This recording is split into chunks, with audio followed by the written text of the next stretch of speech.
Hello दोस्तों, welcome back to my YouTube channel Gyan Creative में आपका हार्दिक अभिनंदन करता हूं। मैं हूं बलराम कुमार और आप देख रहे हैं ज्ञान क्रिएटिव्स।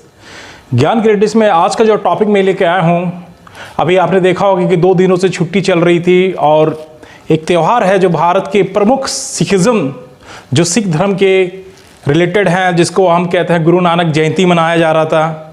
काफ़ी धूमधाम से मनाया जा रहा था, उसमें मैं सम्मिलित भी हुआ था।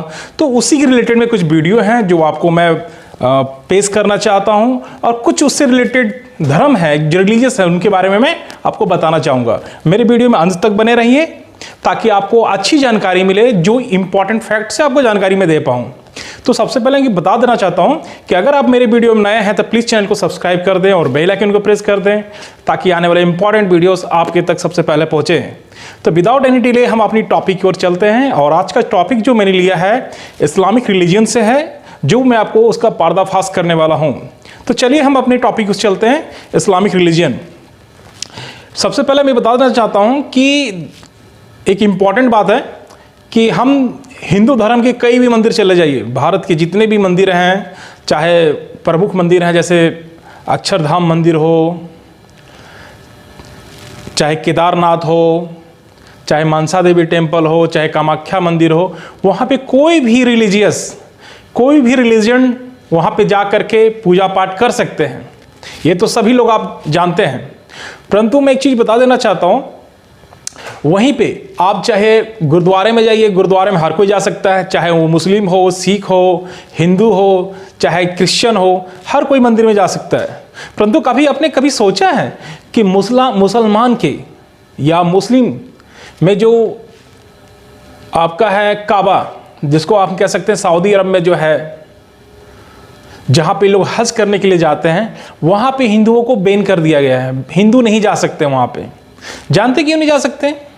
कभी किसी ने जानने की कोशिश किया कि हिंदू क्यों नहीं जा सकते वहाँ पे, आखिर क्या है वहाँ पे? और अक्सर आपने सुना होगा कि जो इस्लामिक रिलीजन के लोग हैं वो अक्सर बोलते हैं कि वहाँ पे जो है सिर्फ मुस्लिम ही व्यक्ति जा सकते हैं, हिंदू नहीं जा सकते। जबकि देखिए हर रिलीजन, चाहे आप क्रिश्चियन को ले लीजिए, जैनिज्म को ले लीजिए, हिंदुइज्म के ले लीजिए, चाहे बुद्धिज्म के ले लीजिए, आप हर धर्म में हर जाति के लोग वहाँ पे जा कर के पूजा पाठ अर्चना सब कुछ कर सकते हैं। मगर जा कर के आप इस्लामिक कंट्री में जा कर के आप वहाँ पे मक्का मदीना में जा कर के आप वहाँ पे नहीं जा सकते हैं, बिकॉज वहाँ पे रिलीजन का शो करना पड़ेगा, वहाँ पर रिलीजन का वीजा बनता है। मगर आपको एक चीज बता देना चाहता हूं कि ऐसा क्यों है, बाकी सब धर्मों में ऐसा क्यों नहीं है? बाकी सब धर्मों में कोई भी आज आ सकता है, जा सकता है, मगर सिर्फ इस्लाम में ही ऐसी भेदभाव क्यों? चलिए आपको बताते हैं इस वीडियो के माध्यम से कि क्यों नहीं जा सकते हैं। सबसे पहले मैं आपको बता देता हूं, ये उन दिनों की बात है दोस्तों जब रामायण, हमारी जो रामायण आप पढ़े होंगे, रामायण में देखिए जब सीता जी का हरण होता है और उससे पहले सुपर्णखा नाम की रावण की एक बहन होती है, सुपर्णखा, जिनकी नाक काट दी जाती है क्योंकि वो प्रस्ताव लेके जाता है, कभी राम के पास जाता है, कभी लक्ष्मण के पास जाता है कि आप मुझसे शादी कर लीजिए, आप बहुत सुंदर हैं। तो दोनों बोलते हैं कि हम शादी नहीं कर सकते, हम लोग शादीशुदा हैं। इस पर सुपर्णखा नाराज होकर के वहाँ पे उनको नाराज किया जाता है, जिसके कारण वो सीता के ऊपर अटैक करना चाहती सुपर्णखा, और उस बचाव में लक्ष्मण ने उनकी नाक काट देता है।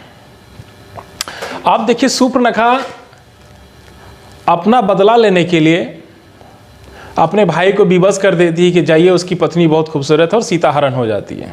हम आपको शॉर्टकट में ले चलते हैं आपको। वहाँ पे क्या होता है कि जब महाभारत में रावण जब मारा जाता है राम के हाथों में, तो मंदोदरी को देखिए, मंदोदरी को विभीषण अपना पत्नी बना लेता है। मगर यहाँ पे देखिए महाभारत का एंड होने के बाद, रामायण का एंड होने के बाद, रामायण जब खत्म होती है, जब युद्ध विराम हो जाती है, उसके बाद सुपर्णखा का कहीं भी किसी भी चैप्टर में उसका जिक्र नहीं है कि वो कहाँ जाती है। तो मैं आपको बता देता हूँ कि सुपर्णखा जिसकी नाक काट दी गई थी, वो सुपर्णखा क्या करती है, बहुत इंपॉर्टेंट है। ये जो मैं टॉपिक बता रहा हूं ये इस्लाम रिलीजन के ऊपर बेस्ड है, रियल बेस्ड है। अगर आपको विश्वास ना हो तो इसको जाकर के पढ़ लीजिए इसको अच्छी तरह से। शूर्पणखा क्या करती है, देखती है कि मेरा पूरा राक्षस समाज मारा जा चुका है, तो आपको मालूम होना चाहिए कि शूर्पणखा क्या की कि आपने वहां से लंका को छोड़ करके दैत्यों के राजा थे, दैत्यों के जो देवगुरु थे कौन थे, शुक्राचार्य थे। कौन थे, राक्षसों के जो देवगुरु थे, राक्षस जो गुरु थे वो थे शुक्राचार्य। शूर्पणखा चले जाती है शुक्राचार्य के पास। वहां जाने के बाद बोलती कि हमारा राक्षस समाज तो खत्म हो चुका है, अब हम लोग कैसे राक्षस समाज को बचा कर रख पाएं। तब क्या करती है, शूर्पणखा के कहने पे शुक्राचार्य एक क्या कहते हैं उसको, शिव शंकर भगवान का आह्वान करता है, वो तपस्या करता है शिव शंकर भगवान का। तो शिव शंकर भगवान प्रकट होते हैं और शिव शंकर भगवान क्या करते हैं, एक शिवलिंग देते हैं किसको, शुक्राचार्य को, और बोलते हैं कि ये जो शिवलिंग है आप ऐसे जगह पे ले जाओ जहां पे कोई भी बिश्नोई समाज का या हिंदू समाज के लोग जल ना चढ़ा सके। और जिस दिन कोई हिंदू समाज या बिश्नोई अगर जल चढ़ा देगा तो आपका राक्षसी समाज समाप्त हो जाएगा। तो शुक्राचार्य क्या करता है, शुक्राचार्य और शूर्पणखा दोनों शिवलिंग को लेकर के ऐसे पृथ्वी के बिल्कुल बीचों बीच उधर चले जाते हैं, बिल्कुल अंतिम छोर में, जहां पे दूर दूर तक कोई हिंदुज़म मनुष्य नहीं होता है, वहां पे लेके चले गए। वहां जाने के बाद स्थापित कर देते हैं। स्थापित करने के बाद वहां से फिर शूर्पणखा, इनकी नाक कट गई थी तो शूर्पणखा उसी के बाद क्या करती है कि शूर्पणखा नकाब पहनती है। देखते हैं तो उसी प्रकार से जो हमारे मुस्लिम रिलीजन के भाई बहन हैं वो बुर्का पहनते हैं। ये शूर्पणखा की जो नियम है उसी चीज़ का पालन करती हैं। और अगर आपको विश्वास नहीं होता है तो मैं आपको एक चीज़ बता देना चाहता हूँ कि आपने कभी एक चीज़ नोटिस किया है कि जो मुस्लिम है नमाज पढ़ने के लिए शुक्रवार को ही क्यों जाता है। भाई आप बृहस्पतिवार को भी पढ़ सकते थे, बुधवार को भी नमाज पढ़ सकते थे, शुक्रवार को ही क्यों पढ़ते हैं, जानते क्यों, क्योंकि इनका जो गुरु है, जो इनका गुरु है शुक्राचार्य है, और शुक्राचार्य को ही आपने मतलब कर्म भूमि या जन्मभूमि इनको माना जाता है, और शुक्राचार्य को इन लोग पूजा करते हैं, जिस कारण इन लोग नमाज पढ़ने के लिए शुक्र का ही दिन चयनित कर रखा है, सिलेक्शन कर रखा है। और एक चीज़ बता देता हूँ, इनके जो जितने भी ग्रंथ हैं आपको मालूम होना चाहिए, शायद कई हिंदू भाई को, क्रिश्चियनिटी को नहीं मालूम है, जितने भी मुस्लिम लोग हैं उस कुरान में इन लोग खुद लिख रखे हैं कि जितने भी अन्य मुस्लिम गैर मुस्लिम है, जिसको आप हम कह सकते हैं गैर मुस्लिम, ठीक है, जितने भी गैर मुस्लिम हैं वो काफिर हैं, टट्टी के समान हैं, टॉयलेट के समान हैं।